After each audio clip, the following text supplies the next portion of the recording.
Kënaqësinë që në bordin tonë të jemi një person I cili është kaq shumë I dashur për shqiptarët. Shqiptarët në gjithë shqiptarinë, por edhe në diasporën. Flasim për një këngëtar I cili ka pasur albumin I të parë në vitin 2002 dhe flasim për albumin Natë Vjeshte. Po ja afrohemi pak duke e kuptuar për cilin po flasim, është një këngëtar I cili përgjithsisht ka kënduar këngë popullore të jugut dhe në karrierën e tij mban 4 albume muzikore, jo vetëm, dhe vazhdon koncertet e tij në të gjithë diasporën. Po flas pikërisht për Altin Sulkun. Mirëmëngjesi. Mirë se erdhe në bord. Mirëmëngjesi. Si u kam? Ne jemi shumë mirë, ti si ka startuar ky mëngjes? Çfarë do gocat bukura aty, mo, çfarë do gocat bukura. Lëre tani. Na thonë gjë për të çunat në Nëse. Altin, shumë kënaqësi që jemi bashkë sot.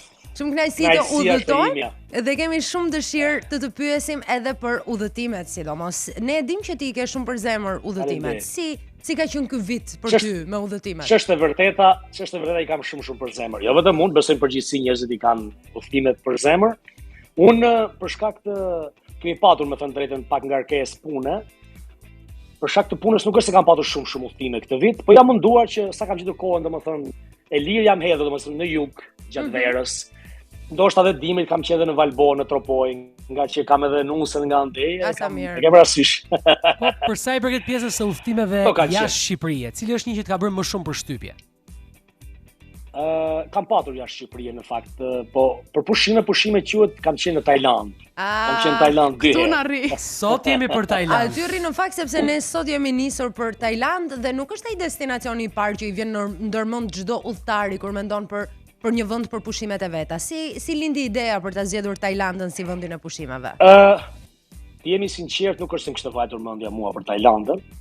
Edhe ju e dini që unë Noizyn e kam kushëri, kushërinë të parë me Noizyn. Ai kishte menduar me çunat, me shokët, se ne jemi një grup shokësh, një grup çunash që rrim bashkërisht shumicën e kohës. Ai kishte menduar për Tajlandën. Edhe më duk interesante me thënë drejtë. Ai ishte aq interesante si ishte ajo qasja e parë me Tajlandën kur arrite atje. Po ta dija se çfarë ushqimi kishte nuk do kisha vajtur, besoni. Ashtu Nuk u përshtatet. Nuk u përshtatet me ushqimin. Unë kam qenë 2 herë në fakt. Herën e parë kam qenë në 2020-ën, para se të fillonte pandemia, në janar të 2020-s, po pastaj ma mbushën çunat prap mendjen 2022-shin, jo 2023-shin, në këtë janar. Po besomri që unë kam marrë me vete oriz në avion. Hajde sot me ne do të fillojë të pëlqej pastaj, se hera tretë thonë që fillon të pëlqen dhe pjesa e ushqimit. Sa kohë ke qëndruar atje, pra ke qenë jo për punë, por ke qenë për pushime? Jo, ne kemi qenë për qef, për pushime në fakt, për pushime shkum, vajtëm. Kemi ndetë herën e parë kam ndetë gati 10 ditë, ndërsa herën e dytë 2 javë kam ndetur. Përpos ushqimit që thatë që nuk ju kishte lënë shumë bresa të mira, çfarë do veçonit nga udhëtimi në Tajlandë? Çfarë ka bërë përshtypje për mirë? Për mirë ka bërë përshtypje domethënë vendi atje, vendi virgjër, kupton? Jo si të them ty domethënë Shqipëria, okay, është shumë e bukur është, po janë atje ke vende me pyje shumë, domethënë deti është, por nuk kanë lënë që të ndërtohen kaq si të them të ketë ndërtesa pa fund, por të ketë ndërtesa pa fund, respekt për natyrën. Këtë duhet thoja, bravo, këtë duhet dilja. Një respekt I madh për natyrën, siç të thash, një vend I virgjër. Domethënë kishte edhe vende që ne ishim në një vend, domethënë në një hotel që rrinim, po shkonim, kemi udhëtuar në gjithë Tajlandën pothuajse. Kishte vende mahnitse, kishte vende shumë të bukura. Biles nga bërë përshtypje një vend që nga ato majmunët e vegjël e kupton që ka atje. Edhe kishte një vend që ishte një rër që se kisha parë njëtën time, si miell e bardhë, nuk diskutoj. Nduke janë bërë dhe filma atje, nuk e di, Piratë e Karajibeve, apo nuk e di ai filmi. Është bërë një film me Leonardo DiCaprio atje. Bravo, se mendja tani s'po mashu. Ai film është bërë atje. Po një vend fantastik, domethënë vend mrekulli, nuk e besoni, s'na bes. Kur shikonin thonim, a është e vërtetë apo jo? Apo jemi ç'është kjo kartolinë që ka sjell.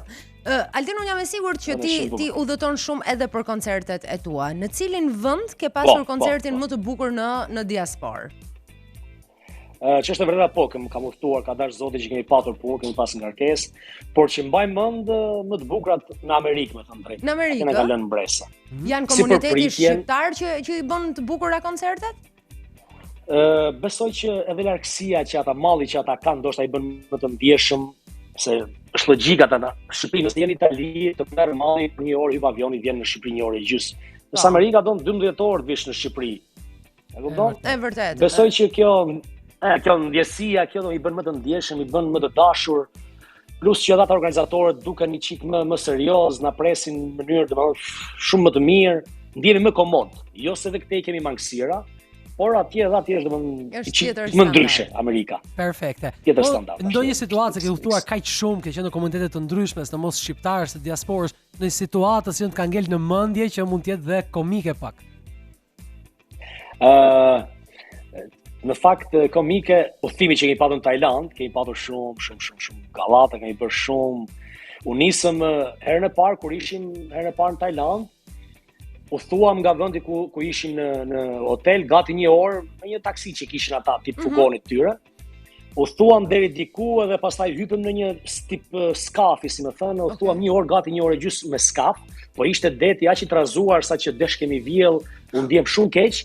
Edhe ne se shkuam, edhe erdhëm tani herën e dytë ku shkuam prap, po bisedonim me çunat ne që do shkojmë prap taj vend. Okej. Edhe koha ishte prap e keqe, dhe s'po tregonim gjë, unë isha me varrosin në fakt bashkërisht, edhe ishin 12 veta ne. Shkuam deri aty afër te ku do hypim te skafi dhe u tham, "O prit një sekondë se po na shkohet në banjo." U kthyem me varrosin mbrapsht, një të marr taksin direkt, i lam ata vetëm. Noizyn po shkruante, "Çuna, ku jeni? Se s'po niseni, ku jeni? Ku humbët?" Kur u çuam, kur hapëm kamerën që po afroheshim në afër hotelit prap. E filluan shanin, pastaj e kemi Po normale. Po thash të përjetoj prapë ti të ngjëllash me atë, se ishte deti prapë i trazuar, prandaj nuk shkuam, që qenë deti i qetë, do shkonim, e kupton. Por ishte gallata e duhur për ta bërë me shoqërinë. Për tamam. Dhe në fakt këto kujtojnë. Mbaj mendëm që jemi kënaq. Pikërisht, kur kalon kjo koha, këto kujtojnë nga udhëtimet. Në fakt nga biseda kuptuaj që keni një pasion shumë të madh për udhëtimet në tërësi. Nuk e di, keni vend syrin ndonjë vendi që doni të shkoni tani? Unë në fakt gjithmonë kam qejf që t'ja lë domethënë çdo gjë të vi vetë momentalisht. E kupton? Të vi, mos e mendoj se ku edhe si thot Zoti i lartë që ti mund të bësh plane, thot po a do vjen në zbatim nuk i dihet. Kështu që gjithmonë kam qejf ti lë gjërat surprizë më mirë. Nuk është se kam ndonjë destinacion që them do shkoj, vin, bisedoj me familjen, bisedoj me nusën, si thua, shkojmë këtu, shkojmë atje, edhe zgjedh pastaj në momentin e duhur. Ndonjëherë janë shumë bukur. Po, udhëtimet spontane janë akoma më të bukura, patjetër. Së fundi kemi parë në rrjetet sociale që ke publikuar shumë video të videoklipeve të ndryshme, po paralelojmë në albume, bashkëpunime të tilla, çfarë po ndodh aty? Besoj që një këngëtar të mirëfillt, besoj që i duhet, nuk diskutoj që tani kohët e fundit më shumë janë bërë këngë, si më thon, teke, këngë single. Por e mira është që një këngëtar të ketë albume. Sa më shumë albume të ketë në karrierën e tij, aq më shumë e bën atë këngëtar që tamam të jetë një këngëtar i mirëfillt. Është mendimi im se nuk është se për album nuk do ishte keq, mirë që ma kujtua dhe ju, po ndoshta avash mund t'i mbledh disa këngë dhe mund ta bëj një album. Ndoshta. Po për momentin jo, për momentin po punojmë për disa këngë tjera në fakt. Avash do kem prapë një bashkëpunim tjetër me Noizyn, që mendojmë ose tani para vitit të ri, ose ndoshta edhe mbas vitit të ri mund të jetë gati. Tani kam në plan një këngë prap vetëm. Fantastike, dhe ne mezi po presim në fakt. Po. Faleminderit shumë. Faleminderit. Altin, dhe të urojmë pafund suksese në të gjitha projektet e tua të reja dhe ishte shumë kënaqësi që të udhëtonim sot bashkë. Kënaqësia është e imja, suksese dhe juve edhe vetëm mbar inshallah. Faleminderit shumë. Faleminderit, mirupafshim. Ishte kënaqësi. Do shihemi prapë, Patjetër që po.